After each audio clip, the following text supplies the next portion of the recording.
எல்லாருமே ஆவலுடன் எதிர்பார்த்த ஒரு பிக் அப்டேட்டை சிஎஸ்கே மேனேஜ்மெண்ட் வந்து ஒரு அப்டேட் கொடுத்துருக்காங்க. இந்த அப்டேட்டுக்காக தான் எல்லா ரசிகர்களும் ஆவலுடன் எதிர்பார்த்தாங்க. சிஎஸ்கே கேப்டன் ருத்ராஜ் கெய்க்வாட் அவர்கள் ரீசெண்டாக பார்த்தீங்கன்னா ராஜஸ்தானுக்கு எதிரான போட்டியில் இன்ஜுரி ஆனார். அதுக்கு பிறகு ஒரு 2 மேட்ச் ஆடினார். அதுக்கப்புறம் பார்த்தீங்கன்னா அவருக்கு மிகப்பெரிய அளவு வந்து இன்ஜுரி ஏற்பட்டிருக்கு. ஸோ அதனால் இனிமே வந்து அவர் அடுத்தடுத்த போட்டிகளில் ப்ளே பண்ண முடியாத ஒரு சுச்சுவேஷன் வந்து உருவாயிடுச்சு. அதனால் இந்த ஐபிஎல் தொடரிலிருந்து நான் வெளியேறேன் அப்படின்னு சொல்லிட்டு ருத்ராஜ் கெய்க்வாட் அவர்கள் அதிகாரப்பூர்வமாக ஒரு லைவ் வீடியோ வந்து வெளியிட்டிருந்தார். ஸோ இதில் வந்து எனக்கு சப்போர்ட் பண்ண எல்லா ரசிகர்களுக்கும் சிஎஸ்கே மேனேஜ்மெண்ட்டுக்கும் நன்றி. ஸோ இதுக்கப்புறமும் நான் வந்து ப்ளே பண்ணலாம்னா கூட பரவாயில்ல, பட் இருந்தாலுமே டக் அவுட்ல இருந்து எல்லா மேட்சையுமே நான் ரசிக்க போகிறேன். அவ்வளோ சீக்கிரம் நான் சிஎஸ்கே ஃபேமிலியை விட்டு வெளியே போக மாட்டேன்னு சொல்லிட்டு ருத்ராஜ் கெய்க்வாட் அவர்கள் ஒரு அதிகாரப்பூர்வ வீடியோ வந்து வெளியிட்டிருந்தார். அதுக்கப்புறம் தான் பார்த்தீங்கன்னா சிஎஸ்கே ரசிகர்களுக்கு ஒரு மிகப்பெரிய ஒரு அதிர்ச்சியாக இருந்துச்சு.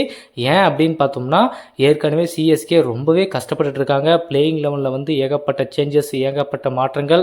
ஸோ இந்த பிளேயிங் லெவனை வந்து நாங்கள் இந்த 2025 சீசனில் எதிர்பார்க்க கூட இல்லை அப்படின்னு சொல்லிட்டு ரசிகர்கள் சொல்லியிருந்தாங்க. ஸோ அதுக்கு பின்னாடி கண்டிப்பாக இந்த மேட்ச் இல்லைனா அடுத்த மேட்ச் கண்டிப்பாக கம்பேக் பண்ணுவாங்க சிஎஸ்கே அப்படின்னு சொல்லிட்டு எல்லாரும் எதிர்பார்த்துட்டு இருந்த நிலையில தான் ருத்ராஜ் கெய்க்வாட்டுடைய இந்த இன்ஜுரி அப்டேட் வந்து வெளியே வந்துச்சு. ஸோ அவர் வந்து இந்த சீசன் ஃபுல்லாக விளையாட மாட்டார்னு சொல்லிட்டு ஒரு அதிகாரப்பூர்வ தகவலை வந்து சிஎஸ்கே மேனேஜ்மெண்ட்டை வெளியிட்டாங்க. அதுக்கப்புறம் தான் ரசிகர்களுக்கு இருந்த அந்த ஒரு நம்பிக்கை முழுவதுமாக போயிடுச்சு அப்படின்னு கூட சொல்லலாம். பட் இருந்தாலுமே பின்னாடி ஒரு தலைவர் இருக்கார், தோனி அவர்கள் இருக்கார். இந்த மாதிரி சுச்சுவேஷனை வந்து ஏகப்பட்ட இடத்துல ஹேண்டில் பண்ணி கொண்டு வந்து நிறைய கோப்பைகளை வந்து தட்டி தூக்கியிருக்காரு. ஸோ அதனால் தோனி அவ்வளோ சீக்கிரம் இந்த சுச்சுவேஷனை விடமாட்டார். தோனிக்கு பிடிச்சதுலேயே ரொம்ப முக்கியமானது என்னென்னா, இந்த சுச்சுவேஷனில் வந்து ஹேண்டில் பண்ணுற ஒரு கேம் தான் வந்து அவருக்கு ரொம்பவே ஒரு பிடிச்ச கேம். ஏன்னா அந்த மாதிரி நிறைய விஷயங்களை வந்து பண்ணியிருக்காரு. நிறைய போட்டிகளை வந்து ஒன் மேன் ஆர்மியை வந்து ஜெயிச்சும் கொடுத்துருக்காரு. ஸோ அதனால் மீண்டும் ருத்ராஜுடைய கேப்டன்சி மீண்டும் தோனிக்கே வழங்கப்பட்டது. அதுக்கு பிறகு தான் பார்த்தீங்கன்னா ருத்ராஜ் கெய்க்வாட் அவர்கள் வந்து வெளியே போயிட்டாரே, ஸோ சிஎஸ்கே உடைய பிளேயிங் லெவலில் கண்டிப்பாக அடிப்படும் அப்படின்றதுக்காக ராகுல் திரிபாதி அந்த இடத்துக்கு வந்து ரிப்ளேஸ்மெண்ட் பண்ணாங்க. பட் இருந்தாலுமே அதுவும் ஃபெயிலியர் ஆகிடுச்சு. ஸோ அதுக்கப்புறம் பார்த்தீங்கன்னா அந்த போயிட்டு இருந்த 150 ரன்னு கூட வரவில்லாத ஒரு சுச்சுவேஷன் போயிட்டு 100 ரன் வர ஒரு சுச்சுவேஷன் வந்து சிஎஸ்கே பிளேயிங் லெவன் வந்து உருவாக்கிட்டாங்க. ஸோ அதிலிருந்து தெரிஞ்சு போச்சு எந்த அளவுக்கு ஒஸ்டான ஒரு பிளேயிங் லெவனை வந்து சிஎஸ்கே அணி வச்சிருக்காங்க அப்படின்றது எல்லா ரசிகர்களுக்குமே ஒரு ஆதங்கமாக இருந்துச்சு. ஸோ அதையெல்லாம் முற்றுப்புள்ளி வைக்கணும் அப்படின்னா கட்டத்துக்கு இளம் வீரர்கள் வந்து கண்டிப்பாக பிளேயிங் லெவலில் இடம் பிடிச்சா மட்டும்தான் சிஎஸ்கே அணிக்கு அடுத்தடுத்து வரக்கூடிய போட்டிகளில் வந்து சவால் நிறைந்த போட்டியாக இருக்கும். அப்படி இல்லைனா கண்டிப்பாக சிஎஸ்கே அணி பிளே ஆஃப் போகிறதுல கொஞ்சம் டவுட் அப்படின்னு சொல்லிட்டு ரசிகர்கள் சொல்லிட்டு இருக்காங்க. ஸோ இன்றைக்கி நடக்கக்கூடிய இந்த போட்டியில் கண்டிப்பாக பிளேயிங் லெவலில் இளம் வீரர்கள் இடம் பிடிக்கிறதுக்கு வாய்ப்புகள் 100% இருக்குது அப்படின்றது கிளியராக சொல்லியிருக்காங்க. ஸோ அதையெல்லாம் தாண்டி இன்னொரு முக்கியமான அப்டேட் என்ன, சிஎஸ்கே மேனேஜ்மெண்ட் என்ன அந்த முக்கியமான அப்டேட்டை வெளியிட்டாங்க அப்படின்னு பார்த்தோம்னா, ருத்ராஜ் கெய்க்வாட்டுக்கு ரீப்ளேஸ்மெண்ட் யாராக இருப்பாங்க அப்படின்னு சொல்லிட்டு எதிர்பார்த்துட்டு இருந்தாங்க. ஒருவேளை சிஎஸ்கே இதுக்கு ரீப்ளேஸ்மெண்ட் வந்து அறிவிக்காமலே இந்த சீசன் ஃபுல்லாக ஆடிடுவாங்களா அப்படின்ற மாதிரியும் எதிர்பார்த்தாங்க. பட் அப்படி கிடையாது. கண்டிப்பாக இதுக்கு ஒரு ட்விஸ்ட் இருக்குது. ஒரு முக்கியமான பிளேயரை வந்து நாங்கள் டார்கெட் பண்ணியிருக்கோம். அந்த பிளேயரை கண்டிப்பாக டீமுக்கு எடுக்க போகிறோம். அவரை எடுத்து சர்ப்ரைஸாக அவரை வந்து உள்ளே வந்து பிளேயிங் லெவலில் கொண்டு வர போகிறோம்னு சொல்லிட்டு சிஎஸ்கே மேனேஜ்மெண்ட் வந்து ஒரு டிஸ்கஸ் பண்ணியிருக்காங்க. ஸோ யார் அந்த ருத்ராஜ் கெய்க்வாட்டுடைய ரீப்ளேஸ்மெண்ட் வந்து ஃபில் பண்ணுறதுக்கு யார் அந்த பிளேயர் அப்படின்னு பார்த்தோம்னா, மும்பையில் வந்து விளையாடக்கூடிய ஒரு அண்டர் 17 பிளேயருங்க. சும்மா தரமாடிட்டு இருக்காரு, யங்ஸ்டரு.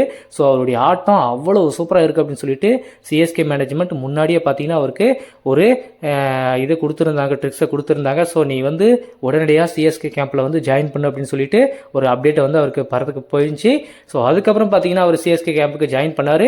ஸோ அவர் வந்து ஜாயின் பண்ணுறதுனால சிஎஸ்கே மேனேஜ்மெண்ட் வந்து பார்த்தீங்கன்னா அவர் வந்து பேக்கப்பாக ஒரு பிளேயராக வச்சிருப்பார் அப்படின்னு எதிர்பார்த்துருந்த நிலையில் ருத்ராஜ் கெய்க்வாட் இப்படி ஒரு இன்ஜூரி அப்டேட் வந்ததுனால அவரை வந்து உள்ள கொண்டு வரலாம் அப்படின்னு சொல்லிட்டு டிஸ்கஸ் பண்ணியிருக்காங்க. இந்த டிஸ்கஸ் முடிஞ்ச உடனே ஆயுஷ் மாத்தி இவரை தாங்க வந்து சிஎஸ்கே அணி வந்து எடுத்திருக்காங்க. மும்பை ரஞ்சி கோப்பையில் வந்து செம்மையாடிட்டு இருக்காரு. டொமஸ்டிக்கில் பார்த்தீங்கன்னா 9 போட்டியில் 504 ரன் அடிச்சிருக்காருங்க. சும்மா வேற மாதிரியான ஒரு இன்னிங்ஸ் வந்து அவர்கிட்ட இருந்து சென்னை சூப்பர் கிங்ஸ் பார்த்துருக்காங்க.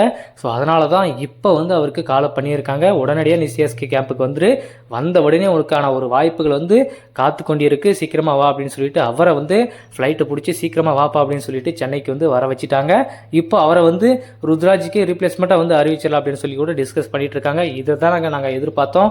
இவரை தாண்டி என்ன பண்ணியிருப்பாங்க அப்படின்னா, ருத்ராஜ் கெய்க்வாட்டுக்கு வந்து ஒரு நல்ல ஹிட்டரை வந்து எடுத்திருந்தா நல்லாயிருக்கும் அப்படின்னு சொல்லிட்டு எல்லாருக்குமே ஒரு ஆதங்கமாக இருக்கும். ஏன்னா சிஎஸ்கேல இல்லாதது ஒரு மிகப்பெரிய ஒரு குறையாக பார்த்தோம்னா ஹிட்டர் யாருமே வந்து வந்த உடனே அடிக்கக்கூடிய ஒரு தரமான பிளேயர் யாருமே இல்லை அப்படின்றது நமக்கு எல்லாருக்குமே தெரியும். சிவம் துபே மட்டும்தான் இருக்கார்.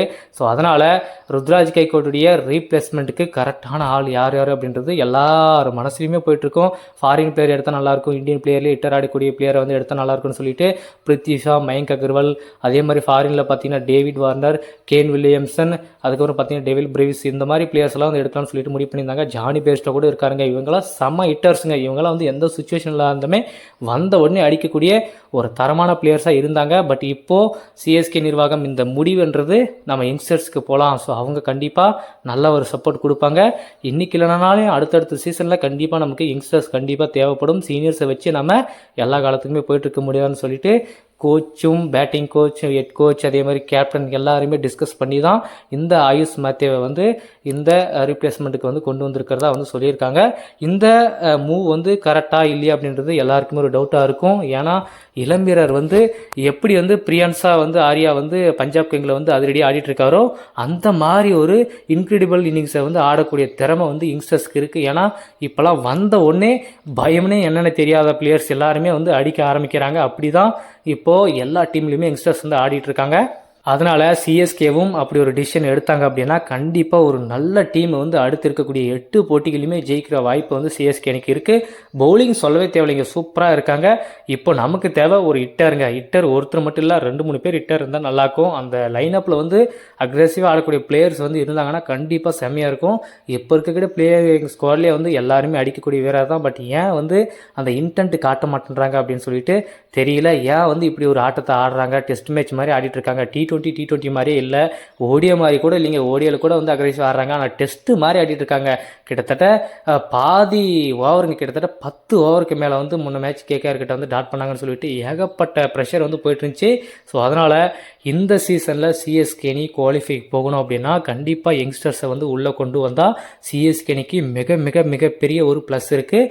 ஸோ அதை வந்து சிஎஸ்கே மேனேஜ்மெண்ட் இன்றைக்கி நடக்கக்கூடிய போட்டியில் கண்டிப்பாக பண்ணுவாங்க அப்படின்றது எல்லாருமே எதிர்பார்த்துட்டு இருக்காங்க. ஏன்னா தீவிரமாக ப்ராக்டிஸ் வந்து கொடுத்துட்ருக்காரு மைக்கேல் எஸ் யங்ஸ்டர்ஸுக்கு, வெனிஸ் பேடிக்கும், ஆண்ட்ரே சித்தார்த்துக்கும், ஒரு சைக் ரஷீதுக்கும், இவங்க எல்லாருக்குமே தீவிரமாக ப்ராக்டிஸ் வந்து இப்போ கொடுத்துட்ருக்காரு.